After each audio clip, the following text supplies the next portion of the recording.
If we had to take to the streets and claim our rights to equality in our schools, then so be it.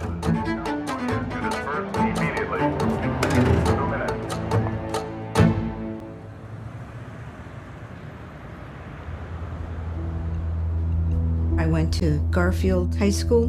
My first semester was 1967.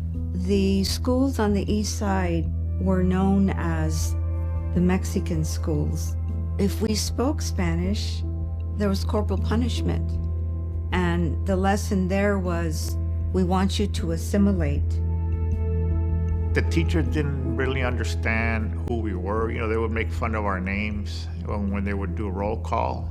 Most of us were just kind of going through like a herd. And if we dropped out, they didn't care. Mexican Americans had one of the highest dropout rates in the city of Los Angeles. We were not considered to be intelligent enough to be able to go to college. The education that we all got was aimed at turning us into workers, manual labor, tradesmen. Girls were told, well, you know, we don't want to waste our time on you. You know, you're just going to get pregnant. A group of high school students, recent graduates, and activists came together to advocate for better schools. They were encouraged by Sal Castro, one of the few teachers who was critical of how schools treated Mexican-American students. Most teachers approach the Mexicans with a negative attitude and that you have nothing to give to me. I am going to make you an Anglo come hell or high water. Sal Castro was a teacher at Lincoln High School, and he wanted his students to know that it was great to be a Mexican, that our culture and history was important, and that we had huge contributions that we had made. And so I got that from him. We deserve a good education. We deserve something that's positive because we are citizens of this country. The civil rights struggle was all black and white, you know, and we were left out of the picture. And so we had to establish our identity, and we did it by calling ourselves Chicanos. Being Chicana was a self-identity that meant we were here for change, and we wanted. We drew up a list of our demands and our grievances to take them to the Board of Education. We left it with them and waited, and nothing was done. And then Sal just told it like it was. He convinced us nothing's going to happen until it hits the press. We needed to become activists, take it to a different level. We want to be heard. We want our voice to be heard. What was going on in the world in terms of protest against the Vietnam War and the African American civil rights struggle, all of these things were surrounding us. And so it was a very simple step to say, we need to strike. And as high school kids, it sounded a lot cooler to say to blow out.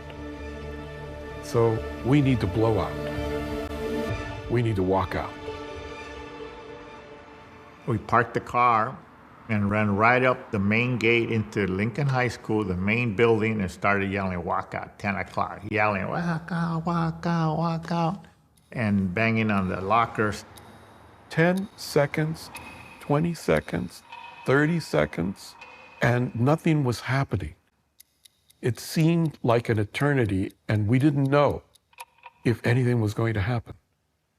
But then the doors started opening, and hundreds, and ultimately over 1,000 kids streamed out of Lincoln High School. Around the same time, other schools began to walk out. I ran across the street, saw a street cone, jumped on top of the car, and started yelling, walk out through the cone. It was exhilarating. It was an extraordinary, empowering moment to see our community stand up. As the protests spread, at some schools, students were met by the police.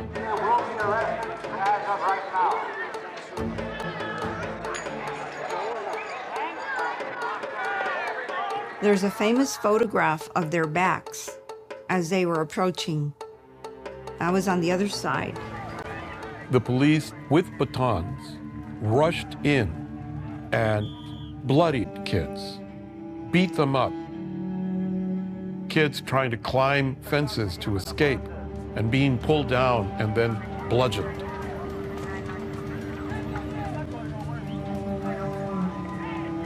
The next week, Mita Quaron says she was arrested and dragged out of the school principal's office. What little airway that I had because they had the baton, I said, as they dragged us, look at what they're doing to us. Look at what they're doing to us over and over again.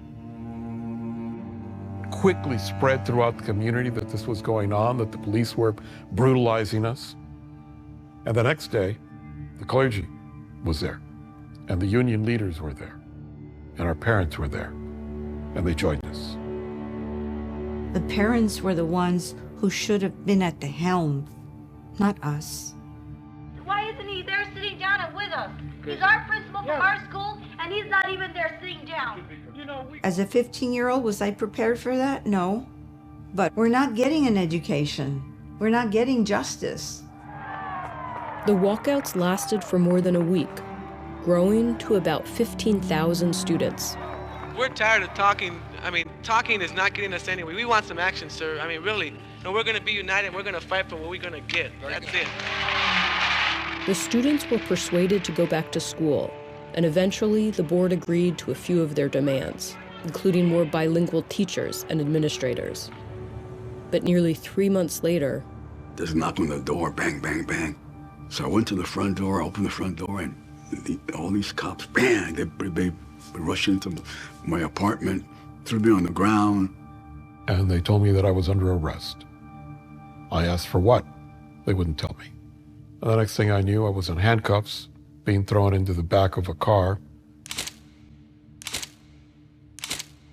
13 of the walkout organizers, including Sal Castro, were charged with conspiracy to disrupt the schools and faced decades in prison. I remember when they were indicted and being in shock. We never had the concept that we were breaking the law, asking for better schools, asking to have college counselors that promoted us, asking for less corporal punishment. How is that breaking the law? What happened is that the LAPD sent undercover police to infiltrate and spy on organizations, the Black Liberation Movement, the Chicano movement. While they were awaiting trial, Castro was removed from his teaching job, leading to more protests at the school board. We decided to occupy the school board. And we were there for weeks. Eventually, there was a motion to reinstate Sal Castro. I was there and Sal was there. Everybody spoke in favor of reinstating him. We have come once again to ask you to do what is the just thing to do, to bring Sal Castro back to his classroom. Roll call, please. And I still remember this glorious moment where the school board votes to reinstate him. And the Brown Berets picked him up on their shoulders and carried him out of the school board. It's an amazing image that I have in my memory. I just hope that now we can get down to the real issue. What are those issues? The real issue is the education of the Mexican kid. Castro returned to teaching, and the most serious charges against the LA 13 were later dismissed as a violation of the First Amendment. It was one of the first important moments in a new movement for Chicano rights. This is the first time the young Chicanos took to the streets to demand equality and justice. And we made history. There were walkouts in Denver, Colorado, Albuquerque, and Texas. So the walkouts helped to generate growing national Chicano power movement that included the struggle for the land, the struggle against the war, the struggle against police brutality, the struggle for political power. In the years since the walkouts, Mexican Americans have made broad gains in political representation. School dropout rates are down, and more Chicano students are going to college. There are now senators, movie stars, billionaires, entrepreneurs, engineers, doctors. Vicky Castro became elected to the school board and became chairperson. My whole K through 12, I never saw anyone in authority. that looked like my parents or myself. That has completely changed. But many of the walkout organizers say the inequality and stereotypes they confronted are still relevant 55 years later.